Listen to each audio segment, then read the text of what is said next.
लेकिन इस चुनौती को हमने कम नहीं आंकना है। इस चुनौती से हमें और भी सावधान रहने की जरूरत है।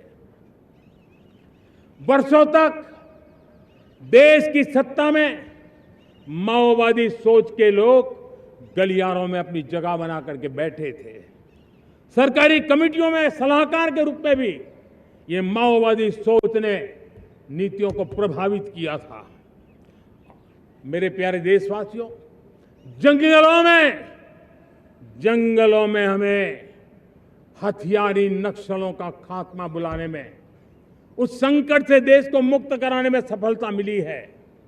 लेकिन हथियारी नक्सल तो गए, लेकिन दिमागी नक्सल, ये दिमागी नक्सल मौके की तलाश में है। हिंसा, अराजकता के वो रास्ते खोज रहे हैं, समाज को गलत राह पर घसीटने के लिए भांति भांति के दांव कर रहे हैं। इन दिमागी नक्सलियों को पहचानना होगा, इन दिमागी नक्सलियों को आइसोलेट करना होगा और राष्ट्र को विकसित राष्ट्र बनाने की मुख्य धारा की ओर देश की युवा पीढ़ी को जोड़ना होगा। मेरे प्यारे देशवासियों, सुरक्षित भारत बनाना हम सबका दायित्व है। चुनौती सीमा के भीतर हो या सरहद से बाहर, भारत हर परिस्थिति के लिए तैयार है। आज युद्ध का नेचर बदल रहा है। अब युद्ध सीमा पर ही होता है, गारंटी नहीं है। आज युद्ध सीमा के अंदर, कहीं रिफाइनरी पे जाकर के, कहीं बैंकिंग सेक्टर को जाकर के, कहीं डेटा सेंटर को जाकर के, एक प्रकार से लड़ाई का नया रूप, इंफ्रास्ट्रक्चर तोड़े जा रहे हैं, फैक्ट्रियां तोड़ी जा रही है।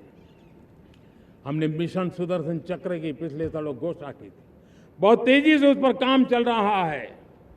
आज डिफेंस एक्सपोर्ट हमारा करीब 50 गुना बढ़ा है। करीब 100 देशों में हमारे अस्त्र शस्त्र पहुंच रहे हैं। वैश्विक पटल पर भारत की प्रतिष्ठा धीरे धीरे बढ़ रही है। बदलते हुए समय में अस्त्र शस्त्र की तरफ काम करना है, सैन्य बलों का सामर्थ्य बढ़ाना है, लेकिन साथ साथ नागरिकों को भी तैयार करना होगा। पिछली शताब्दी के युद्धों के अनुरूप जो सिविल डिफेंस की व्यवस्थाएं हमारे देश में विकसित हुई है, वो कालबाह्य हो चुकी है। और इसलिए मैं आज लाल किले से घोषणा कर रहा हूं कि हम आने वाले दिनों में सिविल डिफेंस का एक वाइब्रेंट नेटवर्क खड़ा करेंगे। आधुनिक व्यवस्थाओं से उनको परिचित कराएंगे। आधुनिक संकटों से नागरिकों को रक्षा करने की क्या व्यवस्था हो सकती है, एक बहुत बड़ा वॉलेंटरी फोर्स सिविल डिफेंस का आधुनिक चुनौतियों को पार करने वाला हम बनाने वाले हैं। मेरे प्यारे देशवासियों, राष्ट्र के निर्माण में आज हमारी बहनों बेटियों का योगदान हम सब के लिए बहुत बड़ा प्रेरणा का कारण बना हुआ है। फाइटर जेट हो या सिविल एविएशन, हमारी बेटियां सबसे आगे दिखाई दे रही है। खेलकूद का मैदान हो, हमारी बेटियां आगे दिखाई दे रही है। स्टेम एजुकेशन में भर्ती होने की प्रक्रिया हो, सबसे ज्यादा हमारी बेटियां आगे दिख रही है। आज सेना में भी एनडीए से जो बच्चियां निकली हैं, वो बड़े रौब के साथ देश की सेना का नेतृत्व करने का सामर्थ्य दिखाने लगी है। मेरी बेटियों की ताकत कैसी है। मैं पिछले दिनों साणंद में एक सेमीकंडक्टर प्लांट में गया। वहां आदिवासी बेटियां, देश के अलग अलग कोने से आई हुई बेटियां काम कर रही थी। वो उस गांव से आई थी जिन्होंने पासपोर्ट क्या होता है पता तक नहीं था। वो बेटियां विदेशों में गई, ट्रेनिंग लेकर के आई और आज चिप निर्माण का काम कर रही है और बड़े कॉन्फिडेंस, मैं जो उनका कॉन्फिडेंस देखा, मैं सचमुच में बहुत प्रभावित हुआ था। आज 3 करोड़ बहनों को हमने लखपति दीदी बनाने का लक्ष्य तय किया था, उसको पार कर लिया। अब हम 6 करोड़ लखपति दीदी बनाने के लक्ष्य को लेकर के आगे बढ़ रहे हैं।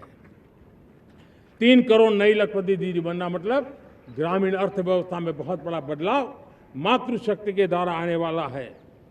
मेरे प्यारे देशवासियों, आज पंचायतों में, नगर पालिका में, महानगर पालिका में बहुत बड़ी मात्रा में हमारी महिलाएं जनप्रतिनिधि बनकर के देश का मार्गदर्शन कर रही हैं। समस्याओं का समाधान कर रही है, बहुत ही सक्षम नेतृत्व दे रही है। और इसी को ध्यान में रखते हुए हमने पार्लियामेंट में नारी शक्ति वंदन अधिनियम पारित किया था, लेकिन किसी न किसी कारण से राजनीति के अखाड़े में पिछले 40 साल से ये सपना हमेशा राजनीतिक अखाड़े का शिकार हो गया है। मैं देश के सभी राजनीतिक दलों से आज लाल किले की प्राचीर से तिरंगे झंडे की छाया में खड़े होकर के प्रार्थना करता हूं, आग्रह करता हूं, आइए उन महिलाओं के सामर्थ्य के पुजारी बनिए, उन महिलाओं के सम्मान में आगे आइए और जल्द से जल्द हमारी माताओं बहनों को 33% विधानसभा और लोकसभा में उनको प्रतिनिधित्व मिले, वे भारत की नीति घड़तर के अंदर अपना योगदान दे।